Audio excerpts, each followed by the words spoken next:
Bab 26 mereka belum memenuhi syarat. Shaolin adalah golongan seni bela diri China yang terkenal, sudah melatih banyak murid yang lihai, dan kepala golongan Shaolin adalah guru tingkat tinggi kekuatannya luar biasa, sedangkan grup dewa adalah pasukan polisi China teratas. Anggota pasukan ini dipilih dari berbagai tempat, yang terpilih sebagai anggota rata-rata yang memiliki keahlian dan kekuasaan di tempat tersebut. Ketika Jilsen mematahkan sebelah lengan Yongqi lagi, ekspresi para biksu Shaolin dan para anggota kelompok dewa semua berubah, menjadi sangat suram. Jilsen sama-sama sekali tidak peduli dengan ekspresi mereka, sepasang mata menatapi Yongqi dengan dingin, dan membuka tangan kanannya, tenaganya secara perlahan terkumpul di telapak tangannya. Boom! Di depan Master Shaolin dan ketua kelompok dewa, Jilsen langsung mematahkan kaki Yongqi dan menerbangkan Yongqi dengan ganas. Kali ini, Yongqi bahkan tidak punya kesempatan untuk menjerit, hanya dengan ekspresinya yang menyakitkan dan tiba-tiba pingsan di tempat. Mata Jilsen yang tampak arogan, dan melihat Yongqi yang sudah tidak berdaya. Master Shaolin dan para grup dewa bahkan lebih suram, dan Fanny, Rian Liu, Kapten Interpol dan Monica terkejut. Jilsen Li sangat gila, sehingga dia tidak memberi muka kepada para anggota Shaolin dan kelompok dewa. Istri, ayo pulang. Perlahan, mata Jilsen menjadi lemah lembut dan dia berjalan menuju Monica yang kelihatan lemas. Melihat ekspresi Jilsen yang begitu teguh melangkah kemari, mata Monica tiba-tiba melebar.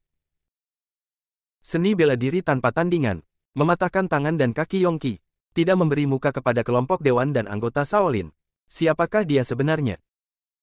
Monica selalu berpikir bahwa dia adalah Fendi, suami yang genit dan tidak berguna. Melihatnya langkah demi langkah ke arah dirinya, hati Monica penuh pertanyaan, sebenarnya apa yang sedang terjadi? Teman, tunggu sebentar. Ketika Jilsen Li datang ke Monica dan hendak menjemputnya, ketua yang dipimpin oleh golongan Shaolin berbicara. Iya, Jilsen tersenyum dan berbalik perlahan. Siapa namamu? Ketua Shaolin bertanya dengan ekspresi yang suram. Jilsen Li, katanya. Nama yang bagus, kamu sangat hebat bisa mematahkan tangan dan kaki biku kelas atas Yongqi. Ketua golongan Shaolin menahan amarah, lalu melipat tangan bersama-sama dan menurunkan kelopak matanya. Aku tidak pernah mendengar nama kamu, tetapi kamu memiliki keterampilan seni bela diri yang tak tertandingi. Aku berasumsi kamu bukan orang China, apakah kamu ingin tetap tinggal di China? Iya, Jilsen tersenyum padanya. Aku hanya ingin mengatakan bahwa kamu memiliki keterampilan seni bela diri yang tak tertandingi, tetapi namanya tidak diketahui oleh orang banyak, dan Shaolin aku adalah ahli seni bela diri China. Jika kamu ingin berinvestasi di China, kamu tidak dapat melakukannya tanpa dukungan dari beberapa faksi terkenal. Bahkan jika Yongqi itu jahat, dia tetap sebagai anggota fraksi Shaolin kami dan seharusnya diserahkan kepada kita, bukan main hakim sendiri mematahkan tangan dan kaki Yongqi. Cara kamu terlalu kejam, kamu melakukan ini sama saja bermusuhan dengan kami. Gunung hijau tidak akan berubah, air akan mengalir, dan nama kamu akan diingat. Jika ada kesempatan aku ingin mencoba seni bela dirimu. Dia terkulai sepasang kelopak mata, dan wajah ketua Shaolin itu tampak sangat sedih. Melihat Yongqi lagi, dengan kondisi pingsan, dia melambaikan lengan bajunya dan membawa murid-murid Shaolin pergi. Jilsen berani untuk tidak memberi muka kepada faksi Shaolin sudah menuliskan namanya di dalam hatinya, dan secara resmi ingin membalas dendam. Wajah master dari kelompok dewa, juga suram sampai tak bisa diungkapkan, menatap Jilsen dengan tenang untuk waktu yang lama, dan memutar lehernya sedikit. Mendapat perintah dari atas kelompok dewan untuk menyelesaikan kasus ini dalam 3 hari. Kelompok dewan mengejar Yongqi yang berusaha untuk menyelinap ke kota pelabuhan ini. Mereka bergegas ke kota pelabuhan ini tanpa waktu yang cukup, dan meminta kantor polisi setempat untuk mengirim pasukan polisi untuk menghentikan Yongqi dan hanya menundanya selama setengah jam. Namun, dia tidak disangka bahwa dia terlambat, dan Yongqi ini malah jatuh ke tangan petugas polisi muda di depannya. Melihat wajah Jilsen yang tidak berbahaya, ketua kelompok dewa berkata dengan dingin, Jilsen, apakah pemimpinmu bernama Jilsen Li? Halo, kamu adalah orang yang cukup aku kagumi. Atasan perintah kami untuk menangkap Yongqi, tapi kamu malah mematahkan tangannya. Masyarakat sampah ini aku sudah tidak mau lagi, buat kalian bawa pulang ke kantor polisi sebagai kontribusi. Setelah berbicara, pemimpin kelompok dewa berbalik dan menghilang. Apakah ia seorang master tingkat menengah? Jilsen sedikit mengernyit. Dalam seni bela diri ada 5 ranah pejuang, pemula, menengah, level atas, guru, dan level master dibagi menjadi 4 level, rendah, sedang, tinggi, dan dewa. Level master tingkat rendah, udara sejati dilepaskan, level master sedang, gerakan instan, level master lebih unggul, pelindung udara, puncak dewa, puncak bumi. Jilson, dia adalah master top dunia dan juga master kelas dewa. Karena dia baru pulih dari cedera serius, pada saat ini, dia hanya memiliki kemampuan untuk melepaskan hawa ki, yang tidak cukup untuk bergerak secara instan seperti master dari kelompok dewa ini, dan ia bahkan bisa melepaskan perisai ki. Istri, ayo kita pergi. Jilson menatap Monica di depannya, perlahan-lahan membungkuk, dan dengan lembut memeluk Monica. Sekarang dia telah memalsukan statusnya sebagai suami Monica, dan telah mengambil keuntungan dari Monica, dia juga harus melakukan tanggung jawab sebagai seorang suami. Meskipun dia tidak memiliki perasaan yang mendalam untuk Monica, dia awalnya hanya melihat keindahan dari Monica, dan dia tidak terlalu menyukai Monica, tetapi dia bersedia mencoba untuk jatuh cinta dengan Monica. Dia telah kesepian di luar negeri terlalu lama, dan bersedia untuk menemukan seorang wanita muda biasa sebagai istrinya dan bersedia untuk berintegrasi ke dalam keluarga biasa. Pada saat ini, semua petugas polisi menatapi Monica dengan ekspresi yang rumit yang penuh dengan kekagumanan. Monica jelas-jelas orang kaya, dia punya konsorsium industri kosmetik, akan tetapi penampilannya terlihat seperti orang biasa. Dia benar-benar rendah hati. Ternyata dia adalah istri dari master besar ini Jilson. Akhir-akhir ini, nama Jilson Lee menjadi sangat populer di dunia kepolisian sehingga dia tidak pernah mengatakannya. Ditatap oleh begitu banyak orang, bahkan jika kepribadian Monica yang dingin dan angkuh tapi mukanya tetap merah juga. Monica, apa itu suamimu? Fanny menatapi Monica dengan iri. Bukan, bukan. Kata-kata Monica tidak jelas, dan hatinya sangat kacau. Jilson hanya tertawa dan meninggalkan Monica. Setelah waktu ini, lihat bagaimana Monica akan memperlakukannya. Master, harap tunggu sebentar. Tiba-tiba, Kapten Interpol berdiri, menahan rasa sakitnya.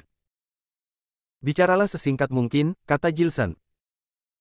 Master, terima kasih telah membantu kami untuk memenangkan residivis yang dengan tersangka yang bernama Yongki.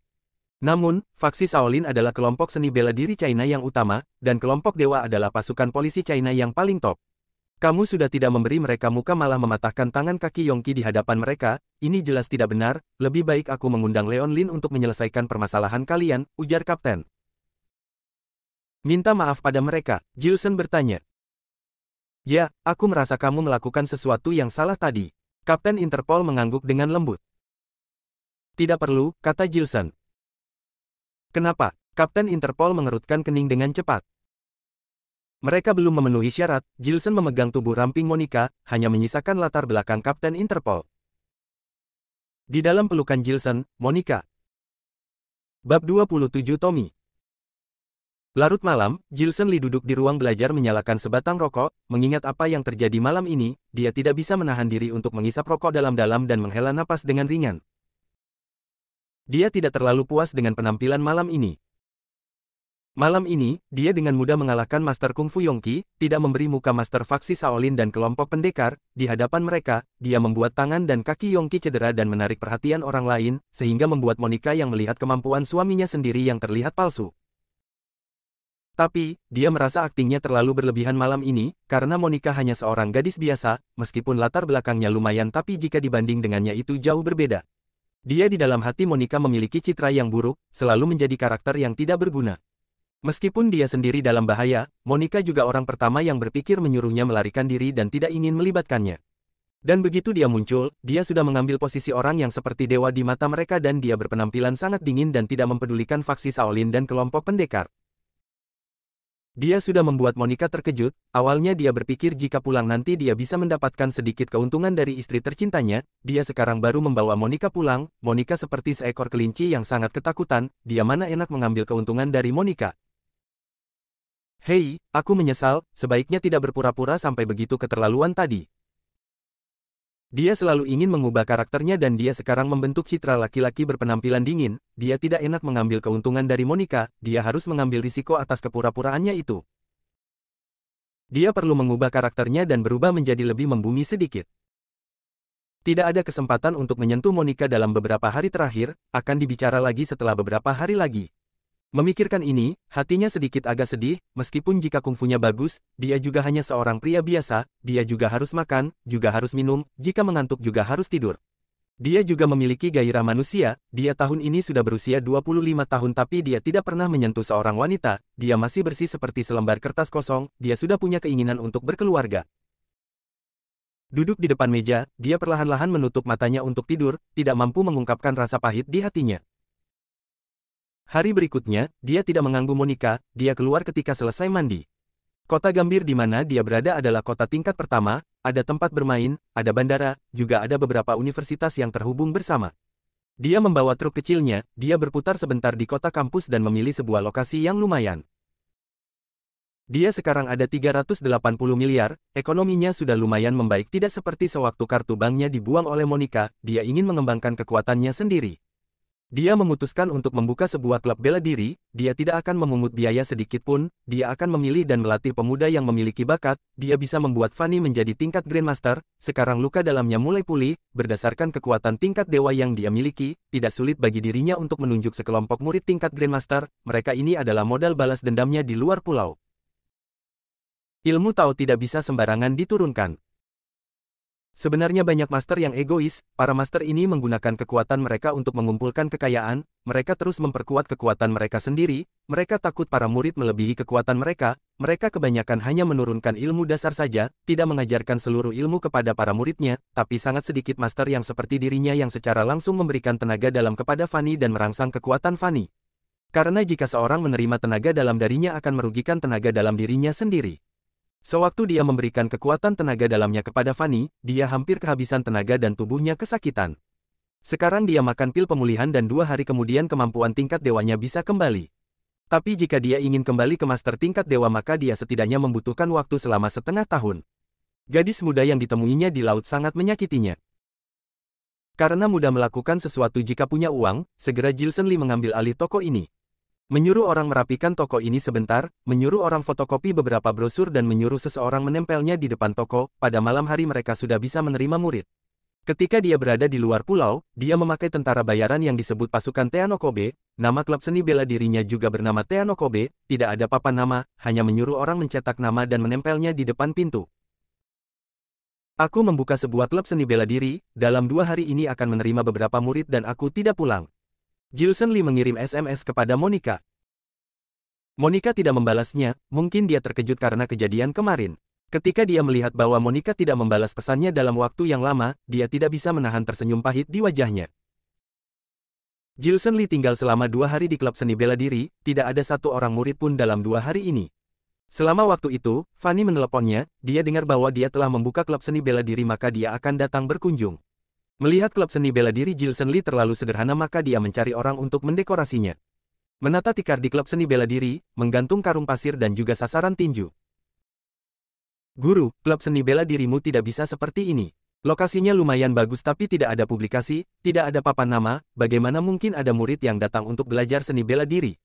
Aku akan membantumu mempublikasikannya, rekan kami di kantor polisi sangat memujamu, aku akan mengatakan kepada teman-temanku, kekuatanmu begitu hebat, aku jamin dalam beberapa hari klub seni bela dirimu akan terkenal. Fanny berkata, tidak boleh, aku seorang tentara bayaran, pekerjaan yang akan aku lakukan di masa depan akan sangat berbahaya. Semua rekanmu punya pekerjaan, mereka tidak mungkin mengikutiku berpergian kemana-mana, sedangkan teman-temanmu itu semuanya adalah anak orang kaya, meskipun mereka memenuhi syarat tapi mereka tidak tahan kerja keras.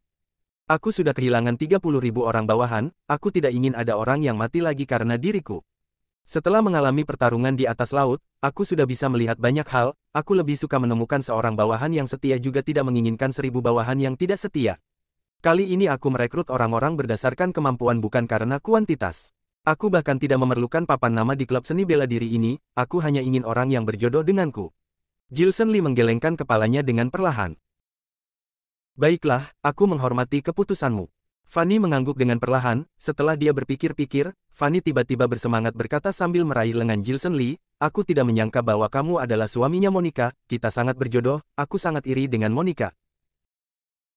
Hahaha, dia hanya menganggap Fanny sebagai anak kecil dan Gilson Lee hanya bisa tersenyum tanpa daya. Karena bisnisnya sangat buruk, Gilson Lee berhenti menunggu di klub seni bela diri. Ketika tidak ada urusan di siang hari, dia akan berkeliling di University Town untuk merasakan kehidupan para mahasiswa. Karena dia meninggalkan keluarganya penuh kebencian pada usia 18 tahun, maka dia tidak pernah kuliah, ini adalah penyesalan di dalam hatinya. Pada hari ketiga, Gilson Lee mengenakan seragam safari dan berkeliling di kampus. Sampai ketika hari mulai gelap, dia baru berjalan keluar dari kampus dan bersiap kembali ke klub seni bela dirinya untuk tidur. Ketika dia berjalan, ada seseorang menendang bokongnya dengan keras. Dia bisa merasakan kekuatan seorang petarung dan dia tidak memiliki tindakan pencegahan terhadap orang biasa. Dia terkejut dengan tendangan ini. Ketika dia berbalik, lehernya dipeluk erat-erat oleh sesosok orang gelap yang gemuk. Pria hitam gemuk itu seolah-olah sangat gembira melihatnya. Dia memukul kepalanya dengan tinjunya. "Hei, Fendi," si gemuk salah mengenali orang. "Aku sudah tahu itu dirinya hanya dengan melihat bokongmu saja." "Benaran kamu? Aku pikir kamu sudah mati. Aku sangat merindukanmu." "Siapa kamu?" Gilson Lee merasa terkejut dengan serangan pria gendut itu dan menatap si gendut dengan tatapan yang sedikit marah. "Fendi, kamu bocah tengik, kamu bahkan tidak mengenali kakakmu sendiri." "Aku adalah Tommy, kakak Tommy." Si gendut tertegun untuk sementara waktu dan kembali melayangkan sebuah tinju di dada Gilson Lee. Selanjutnya, si gendut membuka tangannya dan segera memeluk Gilson Lee. "Tunggu sebentar." Gilson Lee segera mendorong si gendut, dia mengeluarkan sebuah buku harian dan membaliknya. Dia adalah master tingkat tinggi dunia, pemimpin 4 tentara di luar pulau. Meskipun dulunya dia pernah dimarah tapi dia juga seorang tuan muda. Sejak kapan dipukuli seperti ini? Dia ingin melihat apa hubungan pria gendut dan Fendi ini. Jika bukan teman maka dia akan memukulnya sampai babak belur. Bab 28. Kamu bahkan memiliki klub seni bela diri. Setelah beberapa menit, Gilson Lee tampak tidak berdaya dan dia menyingkirkan buku hariannya. Hatinya merasa sangat menyesal karena pria gendut ini benaran teman Fendi. Tommy adalah teman Fendi satu-satunya, memiliki latar belakang yang lumayan bagus. Ayah Tommy adalah ketua sebuah tim kecil di sebuah perusahaan milik negara, ibunya membuka sebuah toko, keluarganya menghasilkan sekitar 200 juta dalam setahun. Dia sangat baik terhadap Fendi, dia sering mengundang Fendi makan, sedangkan Fendi karena latar belakang keluarganya tidak baik, tentu saja dia menjadi anak buah Tommy. Meskipun Tommy sangat baik kepadaku, tapi dia selalu menindasku dan menendang bokongku, sehingga membuatku malu di depan teman kampus. Tunggu, ketika aku sudah memiliki uang, aku akan memberi pelajaran kepada Tommy. Ini tertulis di buku harian Fendi. Kembali teringat apa yang tertulis di buku harian Fendi, Gilson Lee merasa tidak berdaya. Dia bisa melihat bahwa Tommy sangat baik terhadap Fendi, tapi hati Fendi merasa benci karena dia suka menindasnya dan akan balas dendam kepadanya suatu hari nanti. Dia hanya ingin mengatakan bahwa bukan seperti ini cara berteman. Karena mereka berteman, kenapa masih peduli dengan hal kecil seperti ini? Fendi benar-benar kekanak-kanakan. Melihat hubungan Tommy dan Fendi yang baik, Gilson Lee melupakan niatnya untuk menghajarnya. Tapi dia tidak akrab dengan Tommy, dia bisa menerima istri Fendi tapi tidak dengan temannya. Kemudian dia membenarkan ekspresi mukanya, dia dengan terpaksa tersenyum dan berkata, "Ternyata Kak Tommy, maaf, aku akhir-akhir ini agak sibuk dan melupakanmu." "Bocah tengik, kamu bahkan lupa dengan bosmu, kamu ingin mati ya?" Tommy tiba-tiba menyeringai dan memukul dada Gilson Lee dengan kencang. Jika Gilson Lee tidak menahannya dengan tenaga dalam, pukulan Tommy di dadanya ini akan sangat sakit. Wajahnya segera membeku dan berkata kepada Tommy, "Aku masih ada urusan, kita akan bertemu jika ada waktu." "Sial, kamu masih ada urusan apa? Jangan membual. Kamu terkenal sebagai orang yang tidak berguna di kampus kita, siapa yang tidak tahu bahwa kamu tidak pernah berhasil melakukan sesuatu? Jangan malu kepadaku, mari, aku traktir kamu makan." Tidak menunggu Gilson Lee menolaknya, Tommy langsung menarik tangannya ke pasar malam penjual makanan. Saat ini Gilson Lee hanya ingin pulang istirahat di klub seni bela diri. Jika dia mengeluarkan jurus maka Tommy ini sama sekali bukan tandingannya. Tapi melihat sikap baik Tommy kepadanya, dia tidak tega menolaknya. Lupakan saja, dia sudah menerima istri dan anak perempuan orang lain, maka terima saja temannya juga. Duduk di pasar malam, Tommy langsung memesan 10 tusuk sate ginjal, 50 tusuk daging kambing dan 4 botol bir. Melepaskan mantel dan mengikatnya di pinggang, Tommy mengenakan baju setengah lengan dan memperlihatkan lengannya yang kuat. Dia langsung menggunakan giginya untuk membuka 2 botol bir dan menyodorkan sebotol kepada Gilson Lee. Dia langsung minum sebotolnya lagi. "Fendi, kenapa tidak menghubungi kami dalam beberapa bulan ini? Apakah pihak kampus memberimu pekerjaan magang yang tidak bagus, kamu merasa minder? Jika tidak, kamu bekerja di tempat ayahku saja, sebulan karyawan magang mendapatkan gaji 4 juta, meskipun tidak banyak. Tapi pekerjaannya sangat santai. Jika kamu bekerja dengan baik, ketika kamu lulus kuliah nanti, kamu mungkin bisa langsung bekerja dan mendapatkan asuransi dan jaminan serta bonus akhir tahun." "Tidak perlu, aku sudah punya pekerjaan sekarang." Gilson Lee tersenyum canggung. "Pekerjaan apa?" Tommy bertanya dengan pelan sambil menatap dengan mata kecilnya. Melihat ekspresi Tommy, tiba-tiba terlintas sesuatu di pikiran Gilson Lee. Meskipun Tommy sangat tidak ramah terhadap dirinya dan membuatnya merasa tidak nyaman. Tapi badan Tommy sangat kuat, sepertinya dia bagus dalam seni bela diri. Pada saat ini dia sedang membutuhkan orang, Fendi sangat membencinya, tapi Tommy menganggapnya sebagai teman baik, dia terlihat sangat setia kawan. Mudah untuk mendapatkan banyak prajurit tapi sulit untuk mendapatkan yang bagus, alasan mengapa dia kalah dalam pertempuran di laut adalah selain karena dia sulit melawan seorang gadis pendekar berilmu yang dingin, juga karena dia dikhianati oleh ajudannya. Jika bisa melatih Tommy dengan baik, maka bisa dijadikan ajudannya. Dia tidak bisa bertarung sendirian lagi, dia membutuhkan sebuah tim yang kuat. Dan dia adalah tentara bayaran, tim elitnya ini membutuhkan penembak jitu, pengintai, penembak senapan mesin berat, penyerang, pengebom dan banyak anggota lainnya. Tommy bisa menjadi ajudannya dan merangkap pemimpin pasukan masak. Memikirkan hal ini, hatinya sudah memiliki rencana untuk mempromosikan Tommy, jika aku memperkenalkanmu sebuah pekerjaan dan pekerjaan ini setiap tahun paling sedikit bisa menghasilkan 200 miliar, apakah kamu bersedia melakukannya? Fendi, apakah kamu bodoh? Apakah aku tidak akan bekerja jika ada pekerjaan yang bisa menghasilkan uang sebanyak 200 miliar dalam setahun? Tommy meminum seteguk bir dan berkata sambil tersenyum. Bagaimana jika pekerjaan ini sangat bahaya? Gilson Lee bertanya. Orang mati demi uang, burung mati demi makanan, setahun bisa menghasilkan 200 miliar, meskipun aku akan pergi ke medan perang, aku juga akan melakukannya. Tommy mengeluarkan sebungkus rokok dan melemparkannya di atas meja dan menyalakan sebatang untuk dirinya sendiri. Itu memang medan perang dan itu adalah tentara bayaran. Aku pikir kamu bisa menjadi ajudanku dan sekalian merangkap pemimpin pasukan memasak, apakah kamu bisa masak? Gilson Lee berkata. Sial, apakah otakmu sudah bodoh karena minum bir? Prak, Tommy langsung memukul kepala Gilson Lee dengan satu pukulan. Bahkan dia tidak mempercayaiku. Ditampar keras oleh Tommy, Gilson Lee merasa kepalanya sangat sakit, pantas saja dalam hati Fendi begitu membencinya, sekarang bahkan dia juga sedikit merasa benci terhadap Tommy.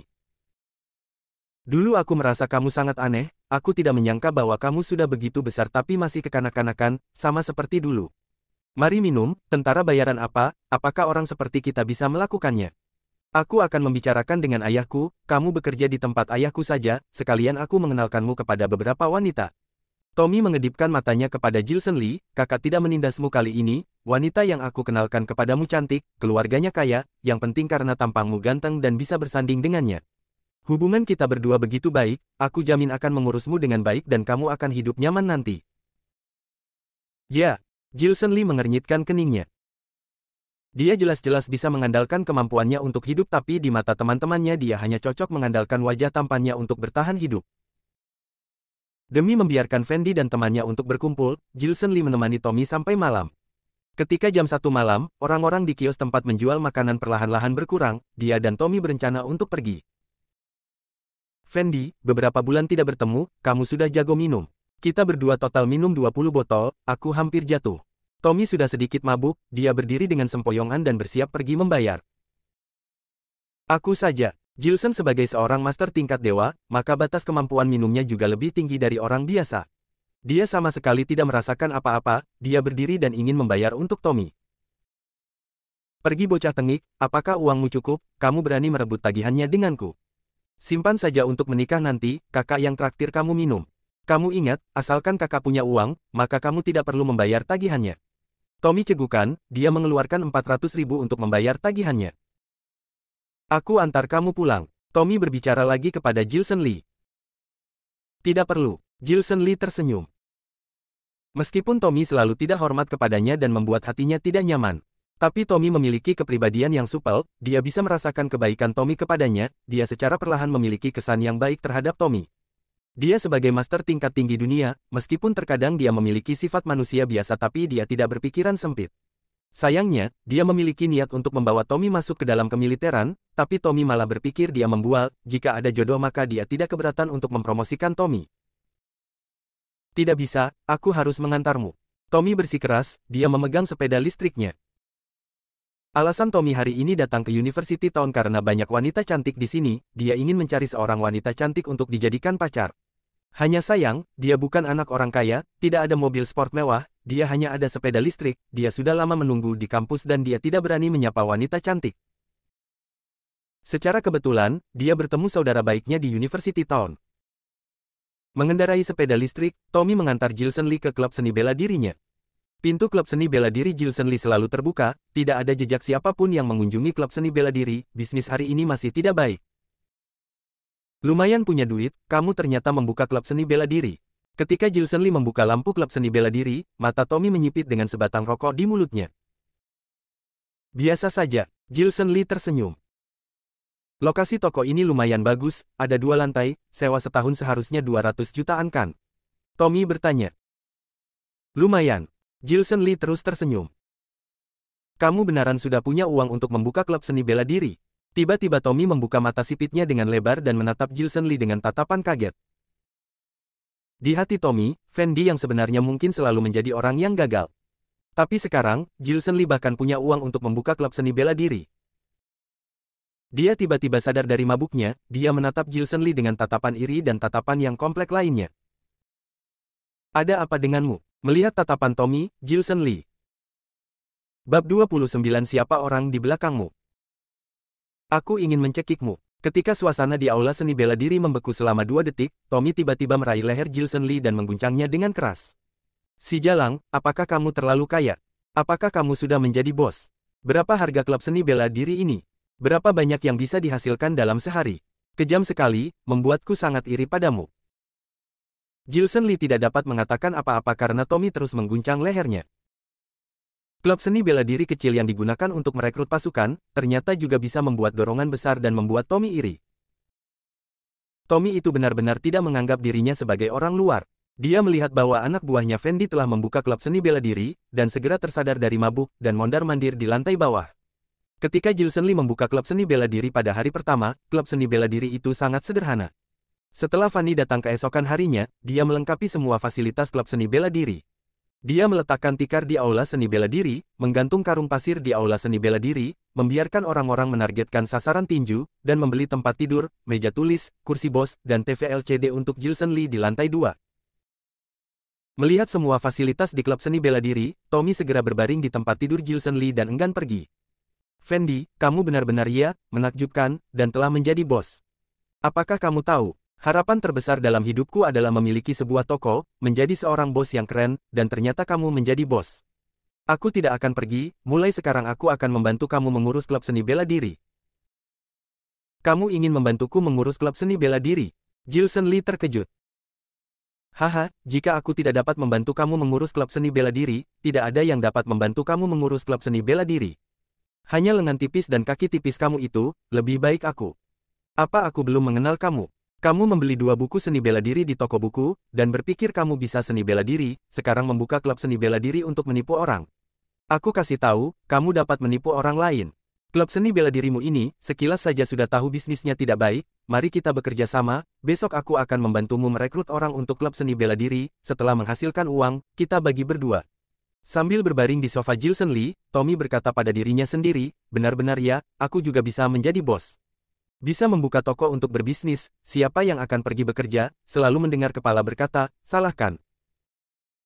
Melihat Kak Tommy dan dirinya sama sekali tidak sungkan, Jilson Lee tidak bisa mengatakan ketidakberdayaan di hatinya, karena Tommy suka sekali membantunya, biarkan Tommy sibuk bersamanya. Sudah 3 hari sejak dia meninggalkan rumah, dan dia belum berbicara dengan Monica selama 3 hari ini. Bagaimanapun juga dia adalah menantu keluarga Swan, dan seharusnya hubungannya dengan Monica ada perkembangan. Jilson Lee lahir di keluarga pembuat pil. Seni bela diri terbaiknya adalah titik akupuntur, dan teknik akupresur. Dia hanya menggunakan 1 jari untuk menghadapi Yongki, sebenarnya seni bela diri terbaiknya adalah metode gerakan jari. Dan dia telah bekerja keras di luar pulau selama bertahun-tahun, menyinggung banyak musuh dan menghancurkan banyak kekuatan. Ketika dia menyerang kekuatan-kekuatan ini, dia mendapat banyak buku langkah seni bela diri dari kekuatan ini. Semua buku langkah ini tertanam dalam benaknya, dan malam itu, dia menyalin 2 buku langkah seni bela diri untuk Tommy. Salah satunya adalah Kung Fu Hunggar dari faksi Shaolin, dan yang lainnya adalah 5 elemen dan 8 diagram dari faksi Wudang. 2 jenis seni bela diri ini satu keras dan satu lunak, keduanya adalah seni bela diri yang dapat dikuasai dalam beberapa hari. Dan seni bela diri ini bukan seni bela diri yang dapat dibeli dengan mudah di toko buku. Seni bela diri adalah teknik membunuh orang. Seni bela diri di toko buku adalah versi sederhana dari seni bela diri kuno. Para master seni bela diri sebenarnya egois, karena setelah mereka mengajar para muridnya, para murid akan merebut posisi guru, dan mereka tidak akan menghormati guru karena mereka sudah menguasai seni bela diri yang tiada taranya. Oleh karena itu, sebagian besar guru akan menyembunyikan beberapa teknik ketika mereka mengajar murid-murid mereka, menyimpan itu, dan simpan sampai sekarang, teknik tinju kuno yang luar biasa kuat secara bertahap menjadi panjangan di atas panggung. Hanya digunakan untuk pertunjukan, tidak dapat digunakan untuk membunuh. Semua seni bela diri yang benar diturunkan dari para master kuno, ayah menurunkan ke anak, dan guru menurunkan ke murid yang paling dicintai. Dua seni bela diri yang dia tulis adalah seni bela diri kuno yang paling utuh dan lengkap. Melihat Gilson Lee dengan serius menulis buku langkah seni bela diri, Tommy yang berbaring di tempat tidur memandang menghina. Dan berpikir Fendi ini masih pelit seperti sebelumnya, bahkan tidak ingin membeli buku seni bela diri. Tunggu besok aku mengambil uang dan pergi ke toko buku untuk membantu kamu membeli buku. Gilson Lee nyaris tidak tidur semalaman karena Tommy mengganggunya. Dia tidak tahu apakah Tommy bisa membantunya untuk menarik murid-murid, tetapi jika dia ingin melatih Tommy, dia pasti akan membuat pil ajaib untuk Tommy untuk membantu berlatih. Jika dia memberikan tenaga dalam kepada Tommy, dengan meridian manusia biasa Tommy, tidak mungkin bisa menahan injeksi energi sejatinya yang kuat. Sebelumnya dia memberikan tenaga dalam kepada Monica, karena energi sejati di dalam tubuhnya sangat lemah. Ketika memberikan kepada Monica, dia hampir kehabisan energi sejatinya. Dan sekarang dia telah mengkonsumsi pil pemulihan, dan setiap hari kekuatannya pulih dengan cepat. Energi sejati dalam tubuhnya secara bertahap menjadi tak terbatas seperti laut. Jika dia secara paksa meneruskan energi sejati ke dalam tubuh Tommy, meridian orang biasa seperti Tommy tentu akan mati karena tidak tahan dengan meridian energi sejatinya yang kuat. Aku harus membuat pil lagi. Memikirkan pembuatan pil, dia tidak bisa menahan rasa sakit. Dia seperti banyak master, jika bukan karena dia sangat membutuhkan orang sekarang, dia malas menerima dan melatih murid. Biarkan Tommy berlatih seperti ini terlebih dahulu. Ketika punya waktu untuk menemukan pasar gelap di China, keluarkan uang untuk membeli pil ajaib di pasar gelap. Saat hari berganti, Gilson Lee tidak bisa tidur, dan mengemudi minivannya pulang. Dia berusia 25 tahun, dan dia semakin ingin memiliki pacar. Setelah kembali ke rumah, dia mencium aroma unik gadis itu di rumahnya, dan dia perlahan-lahan tidak tahan lagi. Monica adalah wanita yang sangat cantik, hidup bersama dengan wanita cantik semacam ini, seiring waktu, tidak peduli siapa itu, dia akan merasa sedikit tergoda. Dia sengaja melirik ke kamar Monica dan melihat bahwa pintu Monica tertutup rapat, dan dia merasa kecewa. Sekarang baru jam 5 pagi, dan sepertinya Monica masih belum bangun. Sudah hampir sebulan sejak dia dan Monica tinggal bersama, dia telah mengharapkan perasaan itu sejak pertama kali mengambil keuntungan darinya. Sekarang dia tidak hanya tidak mengambil keuntungan dari Monica, tetapi hubungan dengannya juga semakin jauh. Dia merasa seperti kesempatan untuk mengambil keuntungan kedua semakin jauh. Fendi, Monica memanggil Gilson dengan panggilan Fendi, kamu masuk. Tiba-tiba, suara dingin datang dari kamar Monica. Kamu tahu aku kembali. Gilson Lee segera membuka kamar Monica dan menatapnya dengan mata terkejut. Duduklah. Monica sudah bangun, duduk di tempat tidur, ditutupi dengan selimut tipis, menatapnya dengan sepasang mata dingin dan cerah.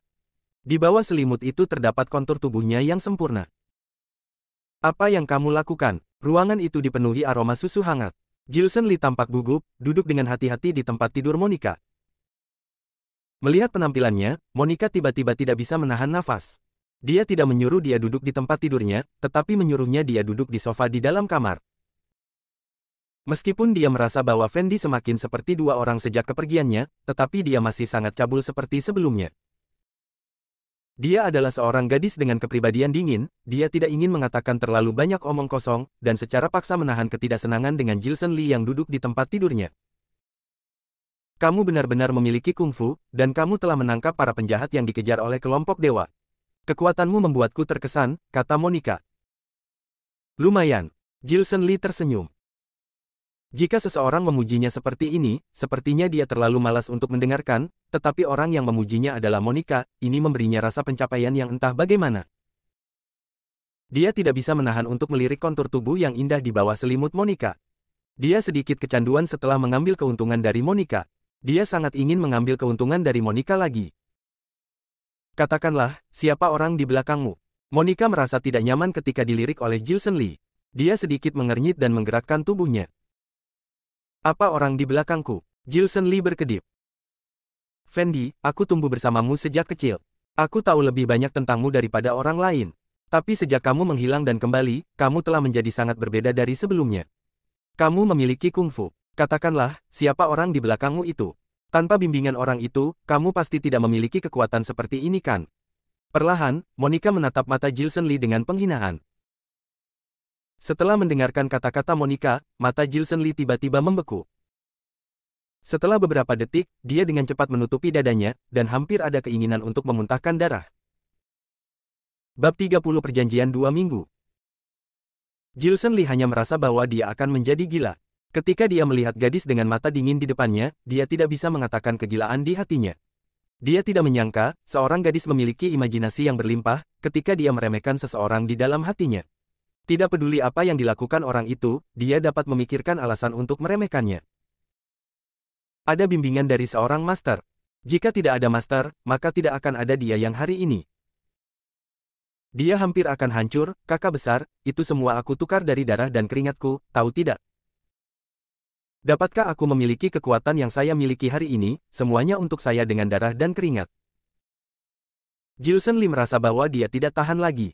Di depan Monica, dia melepas pakaiannya secara langsung, menunjukkan banyak bekas luka menakutkan dan luka tembak di dadanya. Monica, buka matamu dan lihat dengan jelas, apa yang ada di dadaku. Dia adalah putra dari konsorsium keluarga Li, peringkat 10 besar terkaya di China, dan pewaris keluarga Lu, salah satu dari 4 keluarga besar Wulin. Namun, kedudukan dia saat ini tidak ada hubungannya dengan latar belakangnya. Dia adalah tuan muda keluarga Li yang meninggalkan rumah 7 tahun yang lalu. Ketika dia meninggalkan rumah 7 tahun yang lalu, dia hanya punya satu buku langkah pil gaib yang diberikan oleh kakeknya. Selain buku langkah pil gaib ini, dia tidak punya apa-apa lagi. 3 tahun di medan perang yang segit, 4 tahun menelusuri dunia persilatan, dia tidak tahu berapa kali dia mati di medan perang dan berapa banyak master seni bela diri terkenal yang dia temui. Bekas luka di tubuhnya ini adalah kesaksian, dan itu prestasi yang bahkan lebih menyilaukan daripada medali Grand Marshal-nya. Melihat luka tembak yang tak terhitung jumlahnya di dada Jilson Lee, Monica sedikit mengerutkan kening. Jilson Lee akhirnya merasa nyaman. Dia tentu saja tidak ingin menjadi bayangan Fendi sepanjang waktu. Jika dia benar-benar menyukai Monica, dia juga berharap Monica juga menyukai dia yang sebenarnya. Jilson Lee, pemimpin 4 pasukan. Fendi yang dia perankan terlalu tidak berguna dan selalu dipandang rendah kemanapun dia pergi. Dia tidak ingin menjadi Fendi lagi. Ada begitu banyak bekas luka di tubuhmu. Monica menarik napas dalam-dalam, melihat mata Jilson Lee yang secara perlahan menjadi bersimpati. Kamu akhirnya tahu. Jilson Lee tersenyum. Ternyata ketika kamu berumur 10 tahun, kamu digigit anjing tetangga begitu parah. Monica sedikit mengernyit. Mata Jilson Lee membeku setelah mendengar kata-kata Monica. Baiklah, karena kamu tidak ingin mengatakan orang di belakangmu, maka aku tidak akan bertanya terlalu banyak. Aku hanya ingin mengatakan, bahkan jika kamu memiliki kungfu yang tiada banding, kamu tidak boleh seperti orang hebat baru, begitu bangga di depan Master Faksi Shaolin dan Master Kelompok Dewa. Menjadi seseorang harus tahu untung dan rugi, dan kamu masih perlu belajar lebih banyak. Namun, aku masih ingin berterima kasih karena menyelamatkanku. Jika bukan karena kamu datang tepat waktu, mungkin aku sudah. Mengingat malam itu di kota Gambir, nada suara Monica menjadi berbeda. Dia benar-benar tidak bisa membayangkan apa yang akan terjadi jika Jilson Lee datang terlambat malam itu. Terima kasih, Angel akan segera bangun. Aku akan membuatkan sarapan untuk kalian. Monica menatap Jilson Lee dan tersenyum, matanya yang seperti es perlahan-lahan mencair. Senyuman Monica sangat indah. Jilson Lee telah bertemu banyak wanita cantik yang mencapai 9 poin kecantikan, tetapi wanita cantik yang baik dan tulus seperti ini jarang dia temui. Ketika dia berada di dunia persilatan, ada banyak wanita cantik di sekitarnya, tetapi semua wanita cantik itu datang karena ketenaran, kekuatan, dan kekayaannya. Hanya Monica, yang selalu mendarah daging berpikir bahwa dia adalah orang tidak berguna, malahan membuatnya memberi sedikit kasih sayang untuknya. Jika Monica menyukainya, dia percaya bahwa pengorbanan Monica pasti tulus. Melihat bahwa Monica benar-benar tersenyum padanya, Jilson Lee merasa tidak peduli seberapa dia meremehkannya itu sepadan, dan masalah di kota Gambir malam itu masih termasuk prestasi. Pada saat ini, Jilson Lee lebih bertekad untuk mengambil keuntungan dari Monica. Dia tidak akan mengecewakannya, dia akan bertanggung jawab padanya. Istriku, apakah penampilanku malam itu benar-benar bagus? Ketika Monica bangun, Jilson Lee memandangi tubuhnya yang menggoda di bawah kamisolnya dan menundukkan kepalanya. Penampilanmu sangat bagus. Ada bimbingan dari seorang master, dan memperoleh kungfu yang tiada taranya, dan kamu telah mendapatkan kekayaan yang sangat besar. Aku benar-benar bahagia untukmu. Satu-satunya kekurangannya adalah perilakumu seperti orang hebat baru. Kamu sama sekali tidak menganggap master dari faksi Shaolin dan kelompok dewa, dalam hal ini kamu tidak melakukan dengan baik, kamu harus mengubahnya. Monica berkata dengan serius. Oh, kalau begitu aku menyelamatkanmu, bisakah kamu menghadiahiku sesuatu? Gilson Lee hanya merasa sedikit tersumbat di hatinya, tetapi masih sabar, dia berbisik kepada Monica. Hadiah apa yang kamu inginkan? Mata Monica dingin dan jernih. Aku ingin menyentuhnya sekali, kata Gilson Lee. Setelah mendengar kata-kata Gilson Lee, Monica tidak menjawabnya, menutup pintu dan akan pergi. Istri, bukankah kamu berpikir aku adalah menantumu di keluargamu? Karena aku menantumu keluargamu, maka selamanya kita tidak dapat dipisahkan. Hubungan suami istri kita telah terjalin, memangnya kenapa jika aku menyentuhmu? Apakah selamanya kita akan seperti ini? Selamanya tidak terjadi apa-apa. Gilson Lee segera mengejarnya dan berkata untuk menghantui Monica. Perkataan ini, Gilson Lee telah menahan di hatinya sejak lama, dia tidak pernah melakukan bisnis yang merugikan. Jika dia tidak mengambil keuntungan dari Monica, terlalu rugi jika setiap hari dia menjadi menantu yang dihina orang. Dan dia berusia 25 tahun, dan sudah saatnya mencari pacar.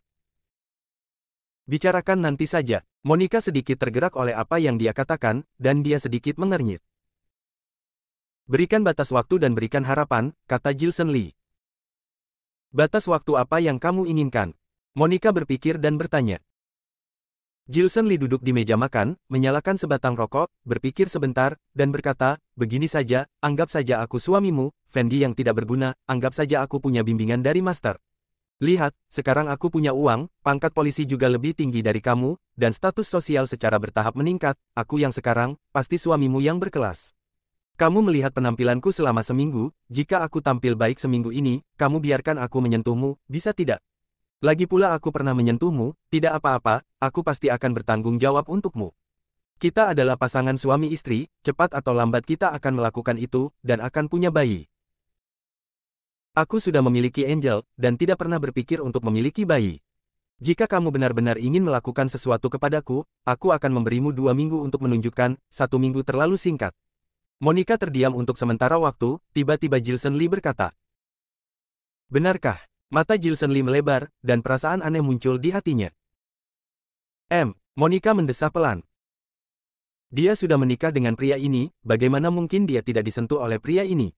Bahkan jika dia bisa bertahan selama 1 tahun, lalu bagaimana 2 tahun, 3 tahun kemudian?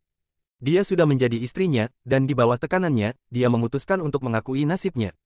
Dia menyelamatkannya, jadi dia benar-benar menganggapnya sebagai seorang suami. Monica tidak pernah suka bertele-tele dan memiliki jumlah kalimat yang terbatas untuk berbicara kepada orang-orang.